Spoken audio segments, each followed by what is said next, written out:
વિદ્યાર્થી મિત્રો અહીંયા એક એક્ઝામ્પલ આપણે આપેલું છે ત્રિકોણ ABC ની બાજુઓના મધ્યબિંદુઓના યામ 1 1 2 - 3 અને 3 4 છે. તો ત્રિકોણ ABC ના શિરોબિંદુઓના યામ છે. તો અહીંયા આપણે આ ત્રિકોણ આપી દીધેલો છે. ત્રિકોણ ABC ના ABC ના મધ્યબિંદુઓના યામ અહીંયા આપેલા છે. AB નું મધ્યબિંદુ, BC નું મધ્યબિંદુ અને CA નો મધ્યબિંદુ. તો અહીં લઈએ આપણે D, E અને F. તો આ યામ જે છે D, E, F અહીંયા આપેલા છે આપણને. D યામ કેટલો છે? 1 1, E યામ 2 - 3 અને F યામ 3 અને 4. આપણે શોધવાનું શું છે? તો શિરોબિંદુઓના યામ છે. તો શિરોબિંદુના યામ આપણે લઈ લઈએ. x1 y1, b ના યામ x2 y2 અને c ના યામ x3 y3. તો અહીંયા તમને મધ્ય બાજુના મધ્યબિંદુઓના યામ આપણે આપેલા છે. એના પરથી આપણે શિરોબિંદુના યામ શોધવા હોય તો આ બાજુનો મધ્ય કેન્દ્રના યામ આપણે શીખી ગયા છે શોધવાનું. તો અહીંયા AB બાજુના મધ્યબિંદુના યામ બરાબર અહીંયા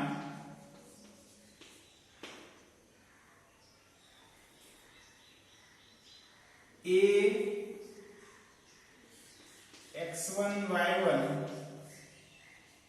B x2 y2 અને C x3 y3 આપેલા છે. તો AB ના મધ્યબિંદુના યામ AB બાજુ જે છે મધ્યબિંદુના યામ xy આપણે લઈએ તો એનું સૂત્ર છે x1 + x2 / 2. એ જ રીતે y1 + y2 / 2. બરાબર? તો અહીંયા x યામ 3 બરાબર x1 + x2 ભાગ્યા 2. x1 + x2 ભાગ્યા 2 બરાબર આનો મધ્યબિંદુનો યામ મળે. અહીંયા પણ મધ્યબિંદુનો યામ આપણને આપી દીધેલો છે. એટલે અહીંયા સરળતા ખાતર આપણે આ 3 છે એને આ બાજુ મૂકીએ છીએ. x1 + x2 ભાગ્યા 2 બરાબર મધ્યબિંદુનો x યામ. એટલે અહીંયા x1 + x2 બરાબર આ 2 અહીંયા જશે એટલે 3 × 2 એટલે 6. આ એક સમીકરણ છે. એ જ રીતે અહીંયા BC ના મધ્યબિંદુના યામ શોધવા હોય તો પહેલા x2 યામ શોધી પડી છે.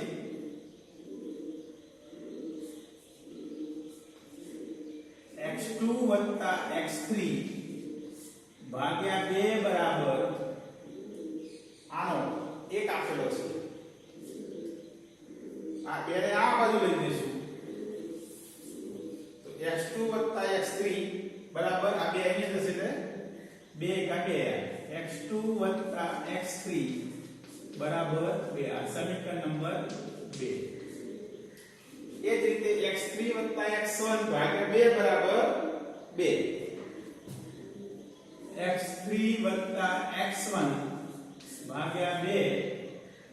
બરાબર આનો મધ્યબિંદુનો યામ 2 આપેલો છે. આ 2 અહીંયા જશે x3 +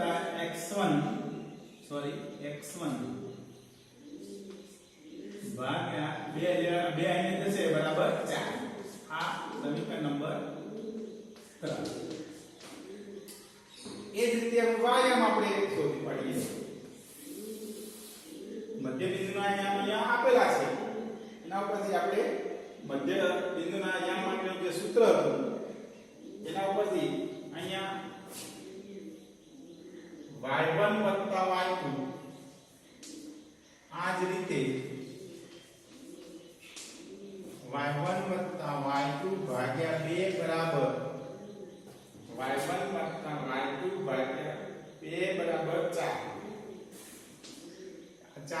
જશે 2 અહીંયા જશે y1 વત્તા y2 બરાબર 8 આ સમીકરણ નંબર 4 એ જ રીતે y2 વત્તા y3 ભાગ્યા 2 બરાબર આ y2 વત્તા y3 ભાગ્યા 2 બરાબર 1 આ 2 અહીંયા જશે એટલે y2 વત્તા y3 બરાબર 2 આ સમીકરણ નંબર 5 આ એ જ રીતે y3 વત્તા y1 ભાગ્યા 2 બરાબર આનો y આમ છે -3 આ 2 અહીંયા જાય તો y3 વત્તા y1 બરાબર 3 દુ 6 પણ ઓછા 6 આ સમીકરણ નંબર 6 હવે અહીંયા તમે જોશો સમીકરણ 1 સમીકરણ 2 અને સમીકરણ 3 એનો સરવાળો કરીએ x1 x2 બરાબર 6 x1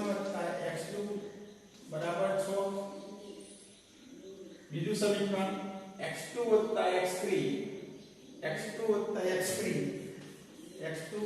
x3 બરાબર 2 અને ત્રીજું સમીકરણ x3 x1 બરાબર 4 x3 x1 બરાબર 4 આનો સરવાળો કરીશું તો 2 કૌંસમાં x1 x2 x3 કારણ કે બધા બે વખત આવે x1 x2 x3 x3 બરાબર 6 × 10 = 12 માટે x1 x2 x3 આ બે અહીંયા જશે એટલે વધશે 12 ભાગ્યા 2 કરીશું એટલે 6 વધશે x1 x2 x3 બરાબર 6 એ જ રીતે અહીંયા y1 y2 y3 ત્રણેય સમીકરણનો સરવાળો કરીએ તો એના ઉપરથી આપણને મળશે y1 y2 y3 sorry y1 y2 બરાબર 8 y2 y3 y2 y3 બરાબર 2 અને y3 y1 બરાબર -6 આનો સરવાળો કરીશું તો 2 કૌંસમાં y1 y2 y3 બરાબર 8 ને 2 10 અને 10 માંથી 6 જાય એટલે વધશે 4 આ બે નીચે લઈ જઈશું તો y1 y2 y3 બરાબર વધશે 2 અહીંયા x1 વાળું આ સમીકરણ છે હવે તમારે શું કરવાનું છે જે આ સમીકરણ નંબર 7 અને આ સમીકરણ નંબર 8 આ બે સમીકરણોમાં અહીંયા જે આપણે આ સમીકરણ 1 2 3 4 5 અને 6 મેળવ્યા છે એની જુદી જુદી કિંમતો આમાં મૂકી દેશો તો તમને આના યામ મળી જશે જો અહીંયા બતાવી દઉં છું તમને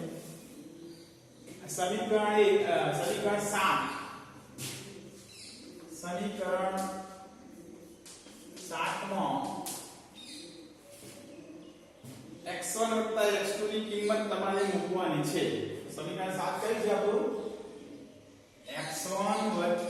x2 x3 બરાબર 6 આ સમીકરણમાં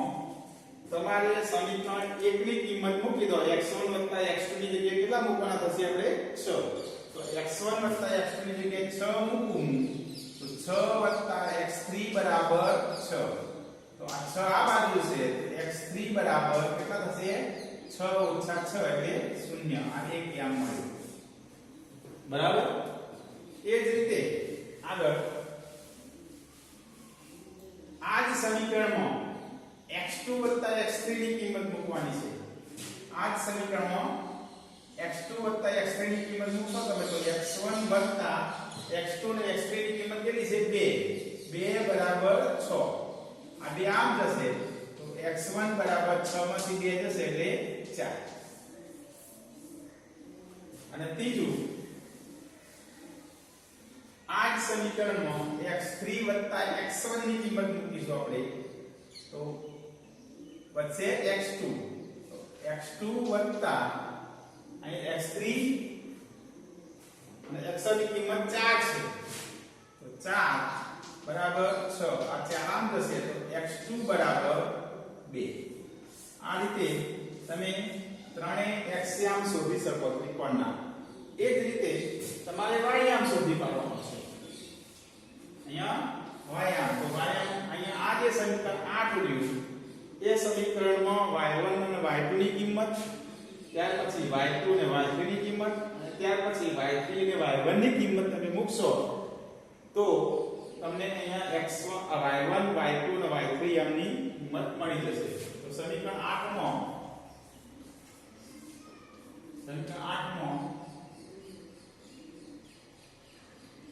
જુદી જુદી કિંમતો મૂકતો તો y1 y2 y3 બરાબર 2 આમાં તમારે y1 y2 ની કિંમત એક વખતે મૂકી દઈએ આપણે તો y1 y2 ની કિંમત 8 y3 બરાબર 2 આ 8 આમ જાય તો y3 બરાબર 2 ઓછા 8 તો y3 બરાબર ઓછા 6 એ જ રીતે આ સમીકરણમાં y2 અને y3 ની કિંમત y2 અને y3 ની કિંમત 2 મૂકવાની છે તો અહીંયા y1 બરાબર y1 વત્તા y2 y3 ની કિંમત અહીંથી મેળવી લઈશું આ સમીકરણ 5 માંથી 2 બરાબર આ 2 આમ જશે તો y1 બરાબર 0 એ જ રીતે y3 અને y1 ની કિંમત અહીંયા મૂકી દો y3 અને y1 એટલે y2 ની કિંમત મળે y2 બરાબર y2 વત્તા y3 અને y1 ની કિંમત ઓછા 6 છે ઓછા 6 બરાબર 2 આ ઓછા 6 આ બાજુ જાય એટલે વત્તા થઈ જશે એટલે y2 બરાબર 6 વત્તા 2 એટલે 8 એટલે આપણને આ જે ત્રિકોણ છે એ ત્રિકોણના ત્રણેય શિરોબિંદુઓના યામ આ રીતે તમે મેળવી શકો એટલે x1 4 અને y1 કેટલો થશે આપણો અહીંયા 0 એટલે આ ત્રિકોણ જે હતો અહીંયા આ ત્રિકોણ એ બિંદુના યામ x1 y1 x1 નો યામ થશે અહીંયા 4 અને y1 યામ થશે 0 b x2 y2 x2 યામ 2 અને y2 યામ 8 અને c x3 યામ 0 અને y3 યામ આનો y3 યામ અહીંયા -6 એટલે આ રીતે મધ્ય બિંદુઓના યામ આપેલા હોય ત્રિકોણની બાજુઓના મધ્ય બિંદુના યામ આપેલા હોય તો તમે અહીંયા શિરોબિંદુઓના યામ શોધી શકો તો ટૂંકમાં તમારે મધ્ય બિંદુઓ જે આપેલા છે એ મધ્ય બિંદુના સૂત્રનો ઉપયોગ કરી અને તમારે સમીકરણ પહેલા મેળવવાના છે 6 સમીકરણ અને એ સમીકરણનો x નો સરવાળો y નો સરવાળો કરી અને પછી એની જ કિંમત તમે આ દાખલામાં એપ્લાય કરશો તો તમે શિરોબિંદુના યામ અહીંયા શોધી શકો બીજો પ્રયત્ન કરજો વિદ્યાર્થી મિત્રો શિરોબિંદુના યામ આપ્યા હોય તો મધ્ય કેન્દ્રના તમે યામ શોધી શકો જો બાજુઓના મધ્ય બિંદુઓના યામ આપેલા હોય તો એના પરથી તમે શિરોબિંદુના યામ પણ શોધી શકો